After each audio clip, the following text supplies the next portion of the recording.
c'est en étant fort et justement en ne faisant pas de compromis avec ces gens-là qu'on peut arriver à une paix relative. Je dis bien relative. Et ce qu'on pourrait faire au moins à l'intérieur d'Israël, c'est d'empêcher cet enseignement de la haine qui est dispensé dans les écoles musulmanes israéliennes.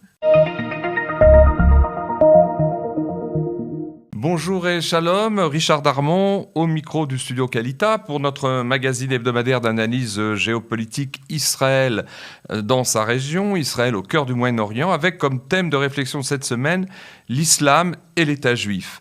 Pour en parler en ligne avec nous, le docteur Ephraim Herrera. Bonjour et shalom, Ephraim. Bonjour. Et je rappelle aux auditeurs, vous êtes titulaire d'un doctorat en histoire des religions, obtenu à la Sorbonne à Paris il y a quelques années. Et en 2013, vous publiez justement une thèse intitulée « L'image du juif dans les textes fondateurs du soufisme et du chiisme ». Et puis vous êtes aussi et surtout l'auteur de l'ouvrage de référence « Le djihad de la théorie aux actes », paru en avril 2015 aux éditions Elkana en Israël. Vous y présentez la genèse d'un djihad du point de vue historique et religieux pour permettre aux lecteurs une meilleure appréhension de cette idéologie. Et vous y proposez aussi des pistes de réflexion, bien entendu, sur la nécessité d'endiguer ce dangereux phénomène. Précisons aussi qu'en tant que spécialiste de l'islam, vous contribuez régulièrement dans la presse israélienne, multilingue, j'allais dire, autour de différentes thématiques, dont celle du djihad, que vous connaissez bien, en intervenant notamment sur plusieurs sites internet d'information et des chaînes de télévision comme i24 News, Arutz à Knesset, et aussi le site israélien Ynet. Alors, rentrons dans le vif du sujet. Pendant tout ce dernier mois du Ramadan, de nombreux commentateurs dans les médias israéliens connus et d'autres soi-disant experts, j'allais dire, du monde arabe musulman, ont mis en garde le pays et ses responsables en répétant à l'envi, comme si c'était quelque chose de naturel et d'admis, d'établi, que les musulmans de Jérusalem et d'Israël risquaient fort de se livrer pendant ce mois du Ramadan à des violences parce qu'on se trouvait justement en plein mois de Ramadan. Alors est-ce là, on va commencer par un peu cet aspect d'actualité qui est en fait non pas de la news mais plutôt une structure dans le monde islamique. Est-ce là un phénomène vraiment naturel selon vous, cette effervescence qu'on connaît pendant le mois du Ramadan, ou alors quelque chose d'autre, de beaucoup plus profond? C'est pas naturel, c'est normal. C'est-à-dire que ce qui se passe, c'est que dans l'islam, à la base, le mois du Ramadan est le mois du djihad. Si vous essayez d'accéder aujourd'hui même au site du djihad islamique, vous verrez en grand titre, Ramadan, le mois du djihad. Pourquoi c'est comme ça? Parce que Mohammed, dans sa première guerre, entre guillemets, c'est-à-dire l'attaque d'une caravane bédouine qui appartenait aux gens de la Mecque, ça s'est fait au mois du Ramadan et Allah lui a donné la victoire. Et donc, de manière historique, c'est le mois de la victoire contre les infidèles et contre ceux qui s'opposent à l'islam. Mmh. Et de manière récurrente au long de l'histoire, le mois du Ramadan est considéré comme le mois de la réussite des musulmans contre ses ennemis. Et donc, mais enfin tout de même, la posture que je notais est quand même un petit peu déplacée, ou non, d'après vous, de considérer que c'est un fait acquis que maintenant, pendant le mois du Ramadan, ça va chauffer. Est-ce que c'est comme ça qu'on voit les choses en Israël? C'est pas qu'en Israël, c'est un phénomène récurrent dans le monde et au travers de l'histoire. Le mois du Ramadan, c'est le mois où le musulman qui jeûne et qui donc se rapproche d'Allah par sa prière et par ses actes, sent que Allah le soutient et donc est plus enclin au djihad. D'accord. Donc c'est un phénomène qui n'est pas naturel, mais qui est normal et régulier dans l'islam. Alors pour rentrer un peu plus profondément dans notre propos, il s'avère que dans l'histoire moderne, si on résume vite, les deux figures de proue de l'hostilité anti-juive dans les années 20 et 30 du siècle dernier, à savoir le prêcheur islamique Izzadine Qassam, qui a donné son nom d'ailleurs à la branche armée du Hamas, et qui déjà organisait la guérilla arabe anti-juive à l'époque du mandat britannique. Et puis le grand mufti de Jérusalem, qui est plus peut-être connu que Din Qassem, c'est Amin al-Husseini, qui dans ses discours à la fois nationalistes et religieux, refusant tout compromis avec les juifs qui étaient en train de s'établir dans le Yishuv, avait même rendu visite, on s'en souvient, à Adolf Hitler à Berlin pour lui demander d'accélérer et même de lui suggérer de nouvelles formes de la solution finale. Alors, ces deux personnages, peut-être pour arriver dans notre sujet sur donc l'islam et l'État juif, quelle a été l'influence réelle de ces deux personnages sur le mouvement nationaliste arabe régional et ensuite palestinien? C'est pas nationaliste, c'est la base, ce sont les frères musulmans. Les frères musulmans, les personnages de base, c'est Hassan el-Banna, bien plus, et Saïd Qutb. Et en fait, l'exportation des conceptions des frères musulmans a été faite principalement par Haj Amin al-Husseini, qui ne s'est pas contenté de rencontrer Hitler, mais qui a favorisé l'extermination des Juifs dans les Balkans, par exemple. Il y avait une division musulmane qui s'était occupée de participer aux forces nazies et donc à réaliser de facto l'extermination de Juifs dans les Balkans. Et il avait écrit un pamphlet appelant dans ce sens. Donc, et effectivement, il avait fait des accords avec Hitler que si les forces de Rommel arrivaient en Israël, alors elles supprimeraient tous les Juifs qui y vivent. La base n'est pas nationaliste, la base est musulmane islamique. Pour les frères musulmans, les frontières sont une hérésie dans l'islam. Donc en fait, on essaie toujours de réduire le phénomène islamique à un phénomène nationaliste et à un phénomène arabe. Or, il ne s'agit pas ni d'arabe, ni de nationaliste. Il s'agit d'un phénomène islamique général. Quand on parle, par exemple, de l'Iran, ce ne sont pas des Arabes, la Turquie, ce ne sont pas des Arabes, l'Afghanistan, le Pakistan, ce ne sont pas des Arabes, ce sont des musulmans. Alors, c'est vrai qu'il y a une dimension arabe, puisque le Coran est écrit en arabe. Mais quand même, il faut bien comprendre la visée des frères musulmans. La visée des frères musulmans est la domination politique et juridique du monde par l'islam. Alors, quelle est la position des Juifs dans ce phénomène? Pour le comprendre, il faut revenir à l'histoire de Mohammed.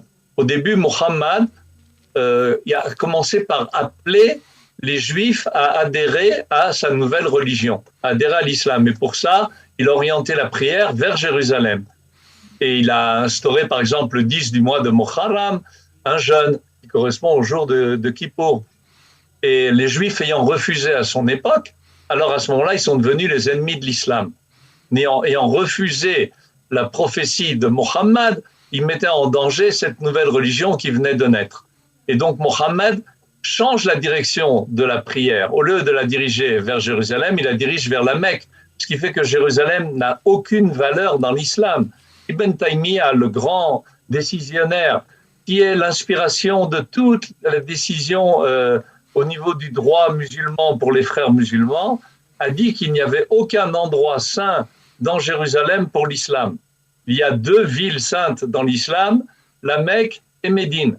Alors il y a peut-être Taïf en Arabie Saoudite, mais Jérusalem est appelée Salis el-Haramaini, la troisième des deux villes saintes, c'est-à-dire qu'elle n'est pas sainte. Il n'y a aucune sainteté à Jérusalem. Il y a une opposition donc à la base de l'islam envers les Juifs. Ça, c'est un phénomène qu'il faut bien connaître et bien comprendre. Alors, est-ce à dire, à vous écouter, que par définition, l'islam militant, je ne dis pas l'islam radical parce qu'on pourrait nous reprocher de faire un pléonasme, l'islam militant est forcément hostile à tout État juif, les Juifs ayant au mieux à considérer, ayant été d'ailleurs considérés pendant des siècles dans le monde musulman comme des dhimmis, c'est-à-dire un groupe humain avec des droits diminués d'une certaine manière. Ah, effectivement, on a entendu pas plus tard que ces derniers jours sur le mont du Temple, les Arabes criaient Khaybar, Khaybar ya Yahoud, Jaish Mohammed Saufa Yaoud. Ce qui veut dire Khaybar, Khaybar aux Juifs, l'armée de Mohammed reviendra. À quoi ça fait référence? Tout enfant musulman dès l'âge de 4 ou 5 ans le sait par cœur et nous, malheureusement, on ne le sait pas. Khaybar était un village en Arabie Saoudite, un village de juifs agriculteurs riches et Mohammed a fait le siège de ce village pendant 1 mois et demi et il a réussi à le conquérir. Il pensait tuer tous les habitants du village, mais finalement, du fait qu'ils étaient spécialistes dans l'agriculture, il n'a pas voulu les tuer et il en a fait des dhimmis, ce qui a été le sort des juifs et des chrétiens dans l'histoire de l'islam jusqu'à la chute du califat, en fait jusqu'en 1856, quand l'Angleterre et la France ont contraint l'Empire ottoman à supprimer justement cette dhimma. Ça veut dire que ce sont des gens qui n'ont aucun droit sur la terre, aucun droit civil et qui doivent être soumis à l'islam. Ça, c'est la base de la conception de l'islam. Les juifs et les chrétiens doivent être soumis à l'islam et n'ont pas de droit civil. Or, aujourd'hui, Israël commet une triple impureté. Je dis bien impureté. Premièrement, nous avons installé un État sur une partie du monde qui a été conquise une fois par l'islam au 7e siècle par Omar, qui était le deuxième calife, et donc ça, c'est un interdit absolu. Deuxième impureté, les Juifs ne devraient être des dhimmis soumis aux musulmans, or ils sont indépendants sur cette terre. Troisième impureté, les Juifs dominent des musulmans qui sont les Arabes musulmans israéliens. Cette triple impureté doit être levée par tous les moyens et c'est un djihad défensif. Quand des musulmans aujourd'hui, qu'ils appartiennent au Hamas, au djihad islamique ou au Fatah, attaquent des Juifs, c'est un acte défensif pour libérer cette terre de l'occupation de gens qui devraient être soumis à l'islam. Ça, c'est le point fondamental. Ok, alors de facto, c'est peut-être pour un petit peu développer, ne retrouve-t-on pas dans cette sinistre combinaison d'un certain nationalisme arabe, en tout cas aujourd'hui irrédentiste, et d'islamisme religieux, fanatique, intolérant à la fois, ce qu'on trouve chez le Hamas, qui sont d'ailleurs la section gazéenne de la confrérie des frères musulmans, le Hamas qui est un mouvement fondamentalisme radical, ultranationaliste, antisémite, qui refuse l'existence de tout État juif au plan diplomatique sur la scène internationale, y compris dans les frontières d'avant juin 67, mais aussi au sein de l'autorité palestinienne, qui semblerait aux yeux de certains hommes politiques et commentateurs avisés des médias israéliens plus modérés, alors que la charte de l'OLP, qui est le noyau constitutif de l'autorité palestinienne, le principal parti, et le Fatah, en tout cas la charte de l'OLP, qui a été prétendument amendée dans le sillage des accords d'Oslo de 1993,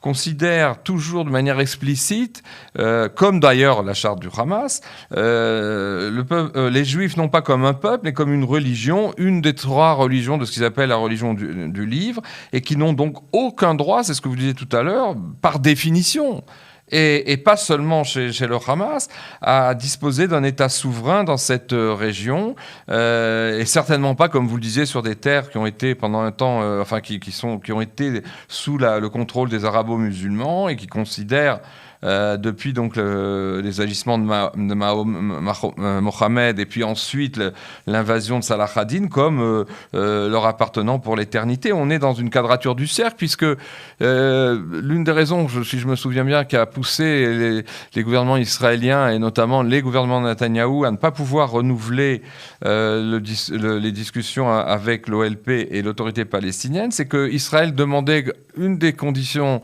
c'était que l'OLP reconnaissent l'existence, le caractère juif de l'État d'Israël, mais c'est une chose, c'est complètement antinomique, et c'est avec les positions même des soi-disant modérés de l'OLP, puisque ils n'ont jamais voulu, Mahmoud Abbas, président de l'autorité palestinienne, a répété X fois qu'il jamais il ne reconnaîtrait le caractère juif de l'État d'Israël. On est donc dans un blocage qui n'est pas diplomatique ou géopolitique, mais qui est civilisationnel, j'allais dire. Oui, absolument. Il est fondamental, il est ontologique, il est religieux.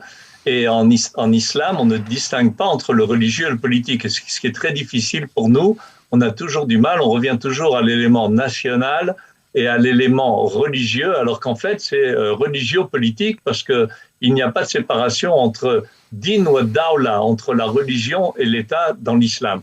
Je voudrais signaler, par exemple, que Sinwar, le dirigeant du Hamas à Gaza, a dit hier que si Israël continue à profaner ce qu'il appelle Al-Aqsa, à ce moment-là, il attaquerait les synagogues partout dans le monde. Les synagogues, je dis bien les synagogues. C'est-à-dire que pour lui, il y a l'ensemble des Juifs, que vous avez bien nommé Ahl el-Kitab, donc les peuples du livre. Cet ensemble, lui, il n'y a pas de distinction. Nous, en Israël, on a une tendance à séparer entre les Juifs vivant en Israël et ceux vivant à l'étranger. À l'intérieur de ceux qui vivent en Israël, ceux qui vivent à l'intérieur de la ligne verte et ceux qui vivent au-delà de la ligne verte. Mais pour eux, il n'y a aucune différence. Il s'agit d'un combat eschatologique entre les musulmans et les juifs. Il ne faut pas oublier qu'à la fin des temps, les musulmans qui auront à leur tête Issa, Jésus, qui est bien sûr musulman, c'est une longue analyse à faire. Comme Abraham, qui est Ibrahim, qui était musulman sans le savoir. Voilà, musulman, ça veut dire c'est celui qui est soumis à Allah. Et effectivement, ils se sont appropriés toutes les grandes figures, tant d'Israël que de la chrétienté. Et donc, on se retrouve avec un phénomène où, dans la fin des temps, les arbres diront aux musulmans, aux serviteurs d'Allah, il y a un juif qui se cache derrière moi, viens et tue-le. Et il y aura donc une extermination des juifs. C'est leur foi de la réalisation de la fin des temps. Et c'est ce qu'ils expliquent clairement, et le Cheikh Yassine l'avait dit d'ailleurs de manière explicite dans une interview au New York Times, avant que nous le liquidions. Donc on a effectivement ici affaire avec une conception idéologique, religio-politique, qui est un combat à mort, et dans lequel les notions de territoire et de territoire occupé n'ont aucune importance, pas plus que la notion de Palestinien qui a été une invention des années 60. Si vous cherchez dans tous les textes que vous chercheriez historiques, avant les années 60, vous ne trouverez même pas cette notion de Palestinien, si ce n'est sur les passeports des Israéliens avant l'État d'Israël, les passeports juifs avant l'État d'Israël de ceux qui habitaient ici. Ils étaient habitants de la Palestine. La Palestine voulait dire Israël, en fait, la terre d'Israël.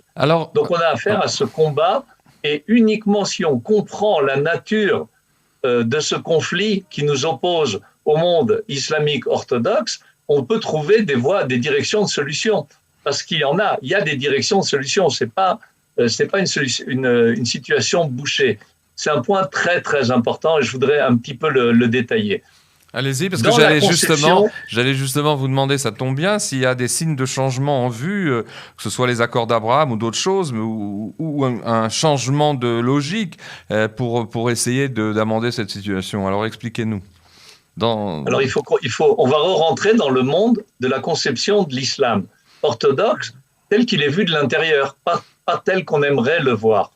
Quelles sont les conditions dans lesquelles un musulman et l'islam en général est dispensé de ce djihad, qu'il soit défensif ou offensif?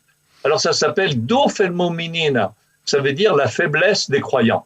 Si les croyants sont faibles et n'ont pas les moyens matériels de concrétiser cette guerre contre ceux qui occupent leur terre, entre guillemets, à ce moment-là, ils sont dispensés. Quand Arafat a signé les accords d'Oslo que vous avez rappelé, alors il a dit 2 ans plus tard à Johannesburg, ces accords, je les considère comme les accords de Hudaybiyah. Hudaybiyah, c'est un accord que Mohammed a fait avec les habitants de la Mecque quand il n'était pas assez fort pour les combattre. Et 2 ans après, il a violé cet accord, il a conquis la Mecque à la tête de 10 000 hommes. Donc on voit bien qu'il y a des conditions qui permettent aux musulmans d'être dispensés de ce djihad. Mais c'est contre-intuitif pour la conception occidentale que nous avons.